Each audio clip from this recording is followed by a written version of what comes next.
ज्योति कृष्णा जी हरिद्वार से। राधा वल्लभ श्री हरिवंश महाराज जी। बाबा जी, मेरा आपसे एक प्रश्न बहुत समय से पूछने की इच्छा थी। मेरा 4 साल का अब कॉलेज है बाकी। वहां पर अधिकतम बच्चे एक दूसरे से बहुत अभद्र भाषा, गालियां, काम वासना में रुचि वाली बातें करते हैं। मैं इस माहौल में रहकर भी हर वक्त श्री जी का भजन होता रहे उसके लिए प्रयासरत हूँ। बच्चों से बात करते करते नाम कैसे चला सकता हूँ, डर लगता है फिसल ना जाऊं।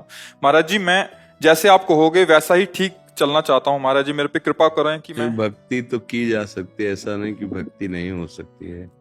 विभीषण जी लंका में रह के भक्ति कर लिए, जहां हर क्षण निशाचरी ही चेष्टाएं हो रही, अब गंदी से गंदी चेष्टाएं हो रही, खुले में ऐसे जिंदा मनुष्यों को, पशुओं को खा रहे हैं, आचरण बहुत गंदे कर रहे हैं। ऐसी उच्च कोटि की भक्ति विभीषण जी की कि भगवान सराहना करते हैं। महादेव जी भी कहते हैं, उमा ये देखो विभीषण संत है, उमा संत कहे यही बड़ाई। जब भगवान के सामने आते, तुम सरीखे संत प्रिय मोरे। ऐसा नहीं है कि हम भजन नहीं कर सकते, पर हाँ ये जरूर है कि भजन की अनुकूलता होने पर भजन में ज्यादा रुचि बढ़ती, प्रतिकूलता होने पर एक विक्षेप सा मालूम देता है। और प्रतिकूल वातावरण में भजन करना बहुत कठिन है ना, पर अगर कर ले गए तो फिर तुम्हें कोई परास्त भी नहीं कर सकता। अनुकूलता में भजन करने पर प्रतिकूलता परास्त करती है।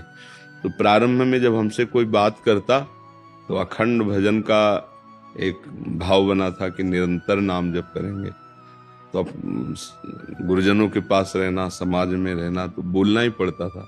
तो जैसे आपसे बात कर रहे हैं तो आपके चेहरे पर लिख रहे हैं, अभ्यास है ना, बार बार जी हाँ, कम बोलना, कम उत्तर देना, और नाम आपके चेहरे। तो हम आपकी तरफ देख रहे हैं तो आपको लग रहा है बड़ी एकाग्रता से देख रहे हैं, हम अपना काम कर रहे हैं।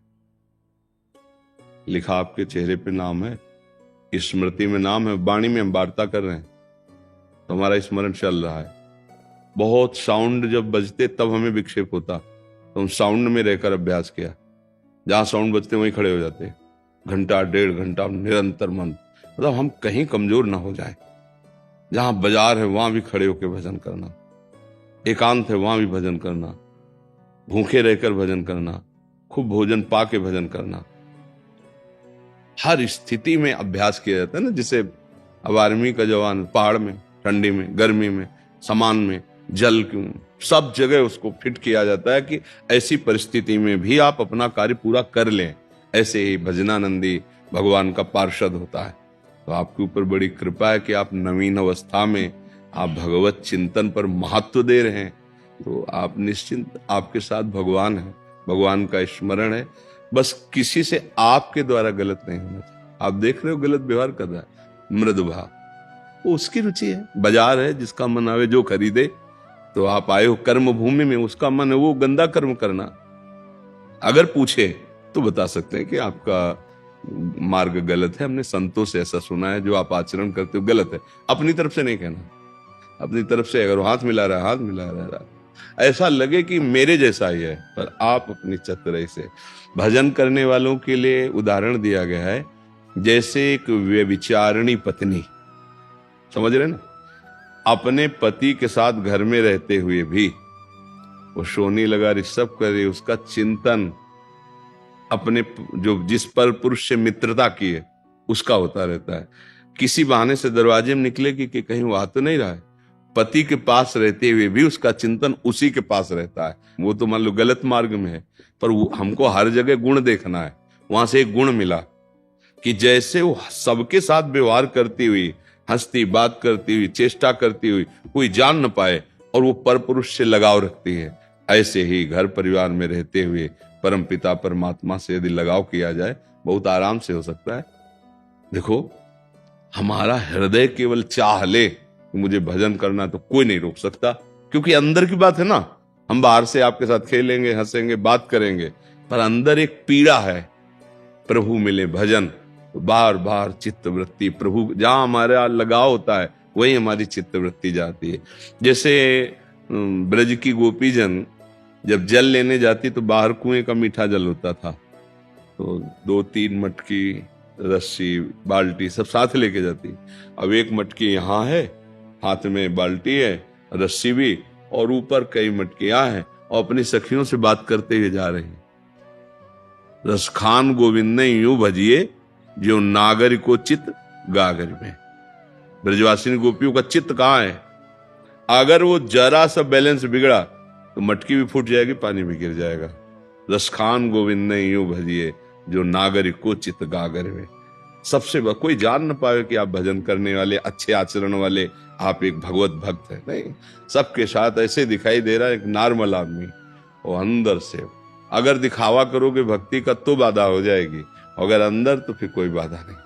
अंदर से कौन जान, प्यार को कोई जान पाता है क्या?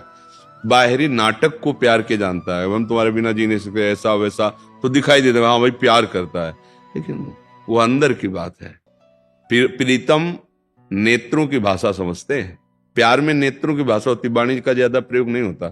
प्यार में जिससे प्यार होता है नेत्रों की बात।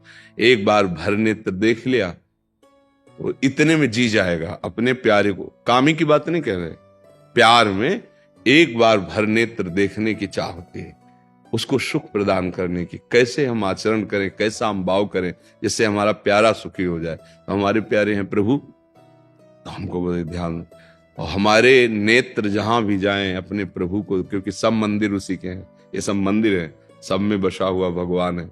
बढ़िया। अब वो खेल कैसा कर रहे हैं उनकी मर्जी है, मुझे खेल कैसा करना ये उनका आदेश है। भक्त ऐसे चलता है।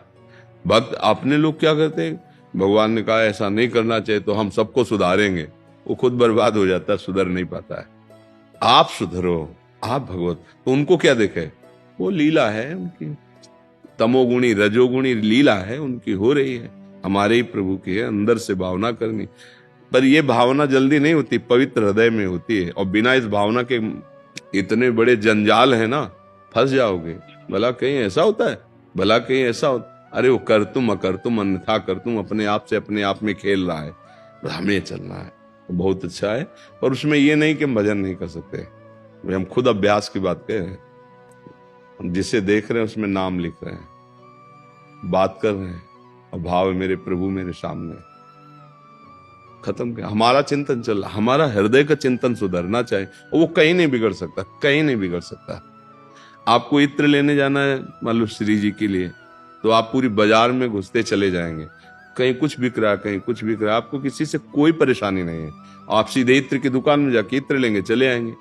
अब ये थोड़ी कि आप सब बाजार हटा दी जाए, केवल इत्र की ही रखी जाए, ऐसा नहीं हो सकता है। सबकी पसंद है, कोई मिठाई खरीद रहा है, कोई वस्त्र खरीद रहा है, आप इत्र लेने जा रहे हैं श्री जी के, तो आपके दिमाग में इत्र और लक्ष्य इत्र की दुकान, तो पूरी बाजार चीर कर चले जाएंगे, आपको कोई विक्षेप नहीं।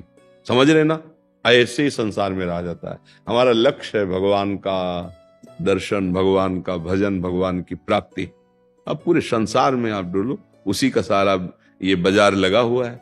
आपको क्या लेना है, हमको जो लेना है बस हमको वही मतलब नाम लेना है और रूप दर्शन करना है, और जितना बन सके सबको सम्मान देना है, अनुकूलता देने। वो भले पापाचरण करने वाला वो जानेगा, हमारे सामने है। हमारी मंद मुस्कान, हमारा प्रेम भरा व्यवहार उसको परिवर्तित करेगा। हमें चेष्टा नहीं करनी उसके साथ दुष्टता की, क्योंकि एक दुष्टता का आचरण कर रहा है, एक उसको दुष्ट कह रहा है, और एक खड़ा होकर दुष्टता को देख रहा है। तीनों समय बर्बाद कर रहे हैं, तीनों एक ही रंग में रंग रहे हैं। समझ रहे ना, हाँ, ना हमें दुष्टता देखनी है, ना हमें दुष्टता का आचरण करना है, ना दुष्टता की बात चिंतन करनी है। हमें तो नाम चिंतन करना है, भगवान को पाना है। तो इस भाव से चला जाए। अध्यात्म अलग उल्टा मार्ग संसार से, संसार के मार्ग का अगर आप अनुसरण करेंगे तो लड़ाई झगड़ा ही होता रहेगा। तो अब वो तो गंदी बात करता था, आप अपने हृदय को गंदा कर रहे हैं। इसलिए बहुत चतुराई की जरूरत है, बहुत चतुराई की जरूरत है। विवेकवान वही है जो अपने को बचा के निकल जाए, कोई उसे पकड़ ना पावे। समझ रहे ना जी।